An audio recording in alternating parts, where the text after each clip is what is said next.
Welcome to Start to Finish Motherhood, a podcast for those thinking or already single mothers by choice, just looking for practical advice for navigating life's relationships. When you decide to have children on your own, it doesn't mean that you're completely alone. I'm Aisha Jenkins, and I'm partnering with you every step of your journey. Hi, everybody. I'm here today to continue our conversation on building your SMC village. The first installment was focused on building your SMC village from existing family members. And the key takeaway was don't just think wholesale that you're going to take all of your existing family members and make them village members to help support you and your children. They might not want that. They might not be expecting that.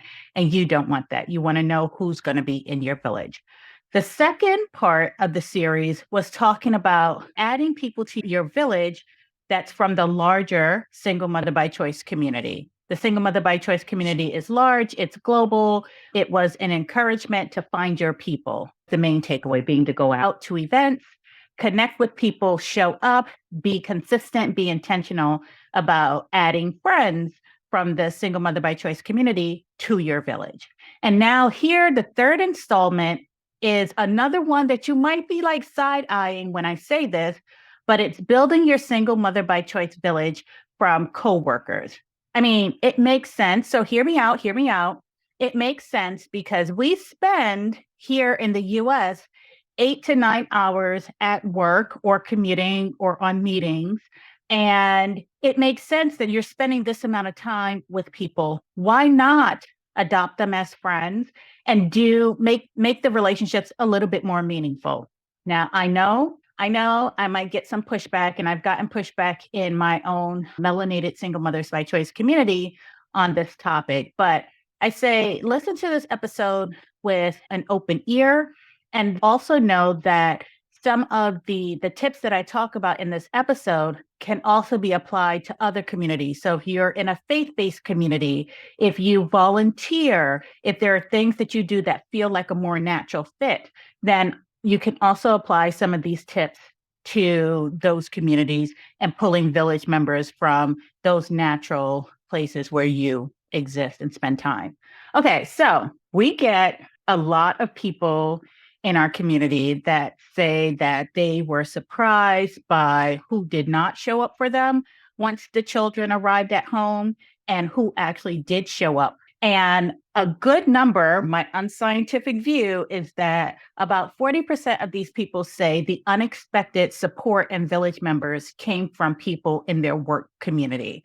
I found that to be true. It was the case for me, but I hadn't really sat down and thought about why. I hadn't really sat down and thought about what was consistent in how I approached these different relationships. And so, I mean, it didn't make sense to me until I saw this meme. And the meme was from Embodied WUNC. It's another podcast show, Embodied. And the quote is by Dr. Marissa Franco. And it says, so I think if you want to connect at work, you have to stop talking about work. You have to talk about your hobbies, your interests, who you are outside of work. What do you do in your free time? And then ask questions of other people and welcome them to share the same. So when I think back over my approach to pulling village members from my universe of coworkers, I found that this rang true. But I had to sit with it for a few months to really, really process and tease apart what things rang true. I'll go through my list that I pulled together here. But the key thing here is to set the framework. I have been with my employer for 20 plus years. And so I have had opportunities to travel to different offices within my company. I've worked on different teams. I've worked on different cross-company projects. And for prolonged periods of time, I've attended a number of conferences, presented at conferences. So it did give me a unique opportunity to go deeper with some of these people. So I'll get into that more in the episode. So when I sat down to review my own experience, I'll go through from the start of my single mother by choice journey to where I am now. And so some of the names have been changed to protect people's circumstances. But I wanted to be able to tell a true and accurate story. And so first there was Katrina. Katrina was my manager at the time. And from what I could tell, Katrina was a really good mom. And I knew that Katrina was divorced and that she had two children, but every day, like around 2:30, she would leave to go pick up one child and run them the soccer practice and come back. So she would take her lunch break, go pick up her child, and then come back and resume work. And so one evening, we had an opportunity to work together late on a project. And I just pulled her aside and I said, "You're such a good mom. And how do you do it by yourself? How do you juggle it all?" And that opened up the door to a really deep conversation about her situation, her circumstances, and her approach to parenting. And I thought, like, wow. So during that conversation, I also shared, I'm considering becoming a parent on my own. And looking at you, it looks like it's doable. And so I got more details. So that was one instance of me just opening up, saying, "Hey, I observed this thing." Through listening to people's stories, I knew that Nancy and her husband, after their first child, they had encountered secondary infertility. So I knew that they had received in vitro services and they ended up having twins as a result.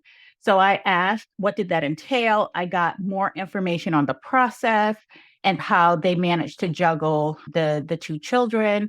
And so it was really out of a need. And what I did, again, this was kind of like off hours conversation.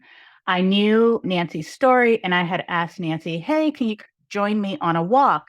And during that walk, I shared what I was considering. And she was just both, Katrina and Nancy were both excited. They had no reservations on my abilities to be a good solo parent. Okay, so that was Nancy. And then there was Jane. Jane, I turned to after my first loss, and I was devastated. And we just happened to be in the office at the same time. And I was just talking about what I was going through. She'd known that I had my first child through through IUI, through fertility treatments, that I was a solo mom. And we had started to connect, really talking about the kids. But it was during this conversation where I was struggling having my second child that she opened up that while she was having her second child, she'd suffered a loss. They'd done a termination. Then they finally decided that they were two and done. But it was through opening up that I got to hear a bit more about her story. And so now we have a close bonded relationship where we talk about the kids. We don't talk about work stuff because I don't really know what she does. She doesn't know what I do. We just happened to be in the same geographic location at the same time for a few years. And then the friendship just continued on from there.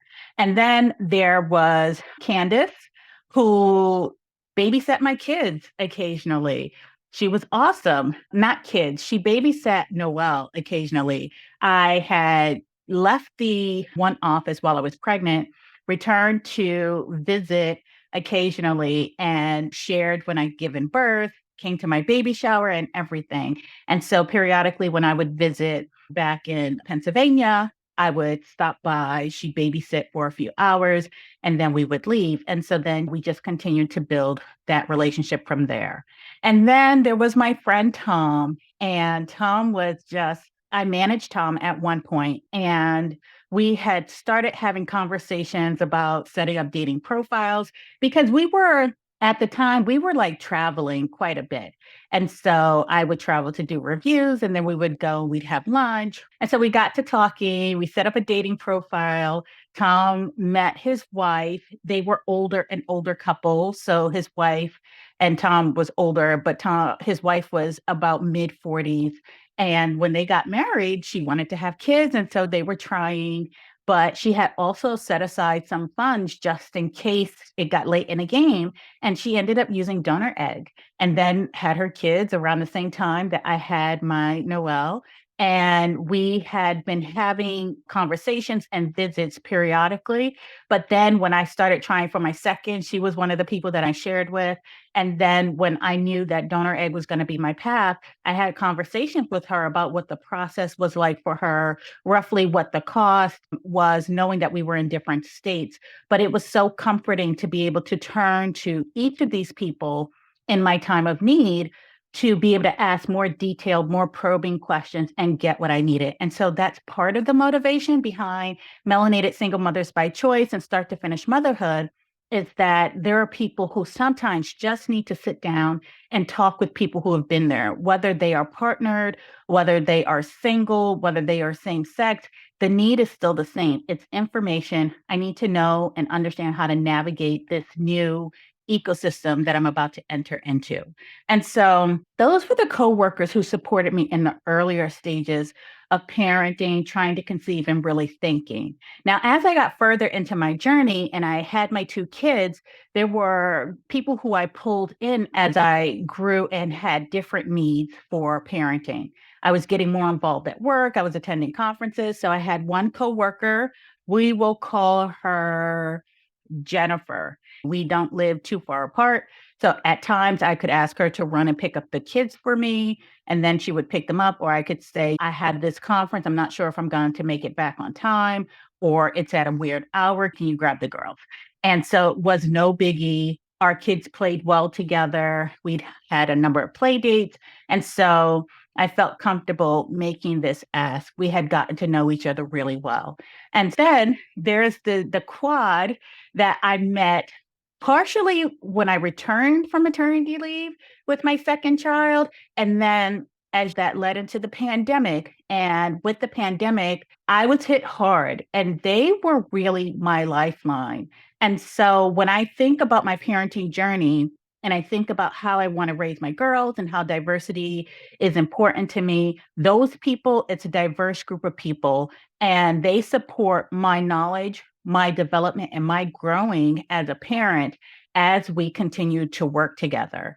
And so we're doing amazing things in terms of supporting each other. I'm learning so much. And we range in age, we range in gender identity, we range in race and ethnic cultural backgrounds. And it's just a really sweet situation. And so I feel totally blessed.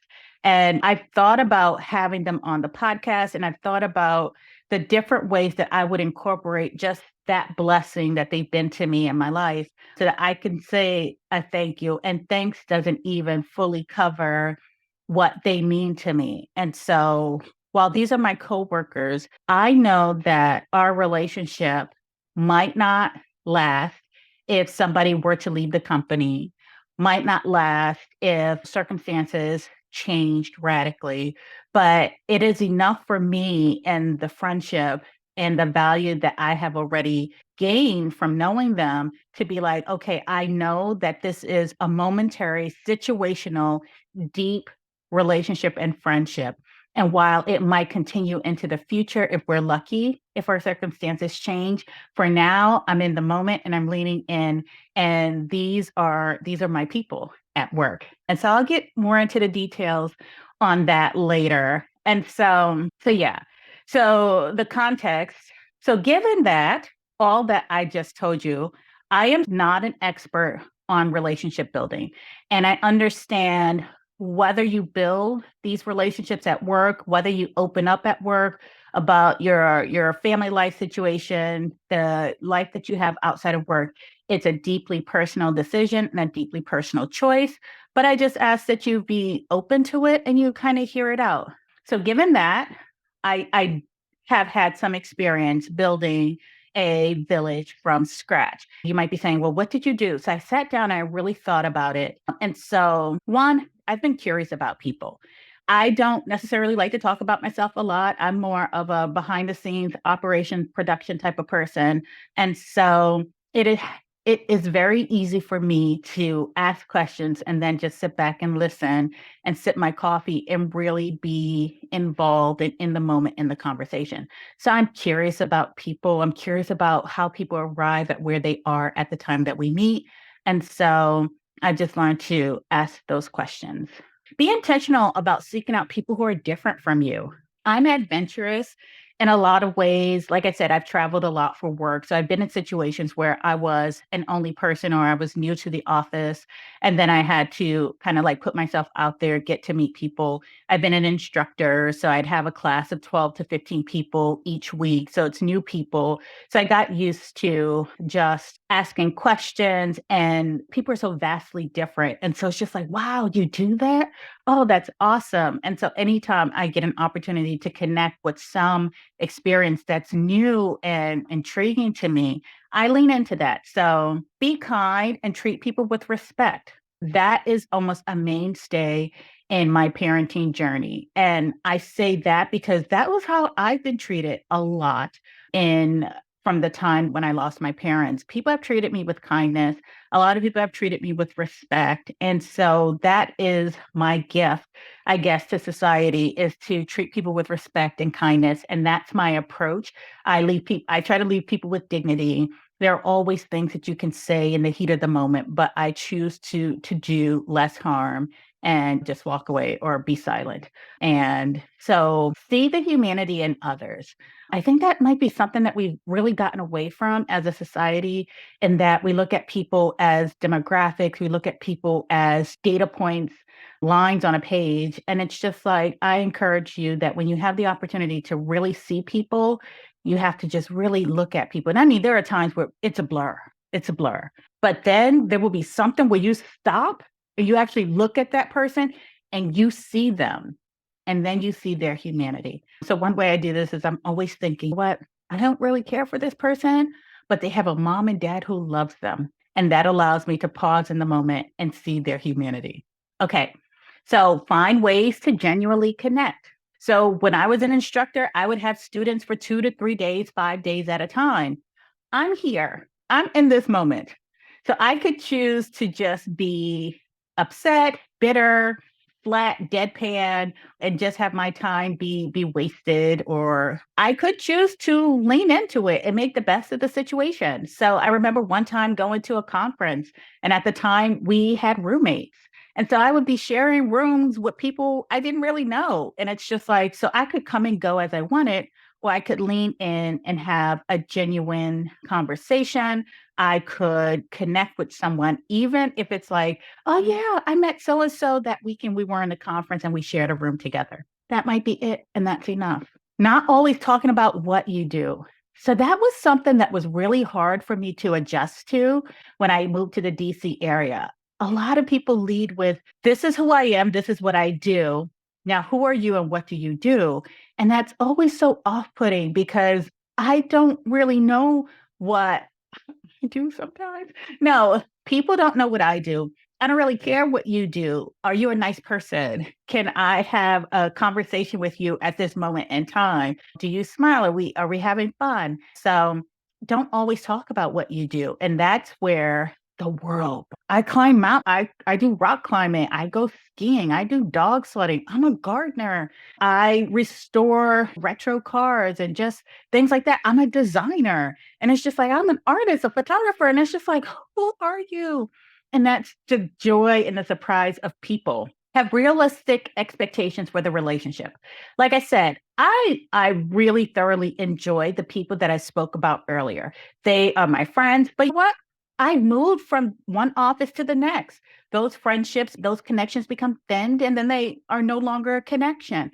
And that's okay. That's the nature of meeting people at work, is that it won't always be a forever type of friendship or a forever type of situation. But for what it is now, for the 8 hours that I have to spend with you, for the 10 years that I've spent with you, it's been enough. And if we never speak again, I know that I gave my best to that relationship. And those experiences that we share together will be memories that I have forever. So that's a gift. Never miss an opportunity to get contact information. Get somebody's email address. Hey, let me send you some pictures, or let me follow up with you after this event. Get their business card, get their email address, connect with them on LinkedIn, connect with them on the socials if you feel comfortable. But don't miss an opportunity to get contact information. Bring your full self to work, or as much of your full self as you feel comfortable. I know as Black women or people with marginalized identities, that is hard and it makes you feel vulnerable. It was something that I had to grow into. And as I started having these conversations, and once I became a parent, the floodgates just opened because the humanity, the rawness is just there. At some point, it's hard to hide the emotions. And so it's just out there. And that's okay. So to the extent that you feel comfortable, try bringing your full self to work. And then maybe not to everybody, but bring your full self to some of the people that you really like and have connected with. And so believe in the goodness in people. Life can throw some of us for a loop and it can make us feel that this telescopic view of the world is all there is and that people are just cruel because that's what's in your social media feed. That's what you see on the news. That's what you're consuming. But I will tell you, probably for the past 6 months, I have stopped watching the news. I have stopped watching political television, and I have really started just engaging with the people that are around me. And I find that there's more good than there is bad in the world. And that's what I've seen. My childhood, my upbringing wasn't always the easiest. And in a lot of times, a lot of cases, I was really vulnerable, both physically vulnerable and mentally and emotionally vulnerable, financially vulnerable. And the world has shown me kindness. And that is what I project when I can. And that is what I hopefully can put back in the world. So believe in the goodness of people. And so I know some people might think that that sounds really Pollyanna-ish, and that if you're a marginalized identity, that the workplace can sometimes be confusing, can sometimes be traumatic. But I say, what do you have to lose if you try to find your people? And then only share what you're comfortable sharing. So I get it. Now, that being said, I still believe that you can make friends at work. So some of the keys to me doing that is keeping boundaries in place. And so, as I mentioned before, most of the conversations that I've had have been outside of the office or in my off time when we're having the more personal conversations. And so, three things that I try to keep in mind is that I never put people in a position to compromise or jeopardize their employment. And so I'm never going to ask anything that's going to get you in trouble or share out anything. When we have the conversations, the understanding is that they're deeply personal and that they are confidential to the two of us. And so not to share out that information without asking first, but really just don't, okay? Don't share anything that you're embarrassed with having made public. And so while my single mother by choice journey is personal, it's nothing that I'm hiding. And so I feel comfortable sharing that. And I trust the person or people that I'm talking to that they will handle that information and that knowledge with care. And then I only share what and with whom I'm comfortable sharing. And so I've never been in a situation where any of these people have asked me anything uncomfortable.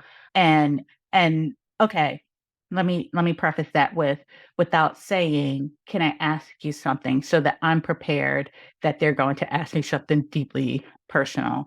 And so yeah, so I know being vulnerable is really scary. And so take all of that with a grain of salt, take what you need from the conversation and then leave the rest.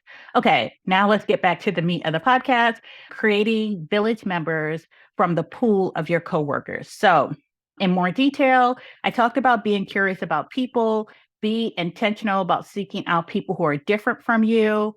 So I will say that the pandemic and the pandemic and the murder of George Floyd really opened up a lot of deep conversations for me at work. And that's how I met up with my quad of people. We were learning together, we were in the trenches together.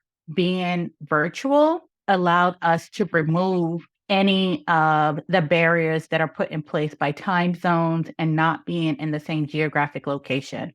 And so that really helped me to help us with opening up and being able to talk to people in different parts of the country. This was the time where there was anti-Asian hate, so we got to talk about that. This is the time where there was talk of putting up a wall, so we got to talk about those issues. Of course, there was the George Floyd murder and all of the racial reckoning that opened up. And so a lot of transformative things, thoughts came out of that time period for me and my group of friends. For me, I found that there was a lot of value in being vulnerable and just being raw and having the conversations, creating safe spaces, demanding safe spaces to be able to do that at work.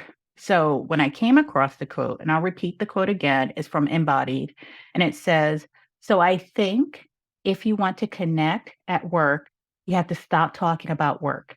You have to talk about your hobbies, your interests, who you are outside of the workplace, what you do in your free time, and ask questions of other people that welcome them and ask them to share the same."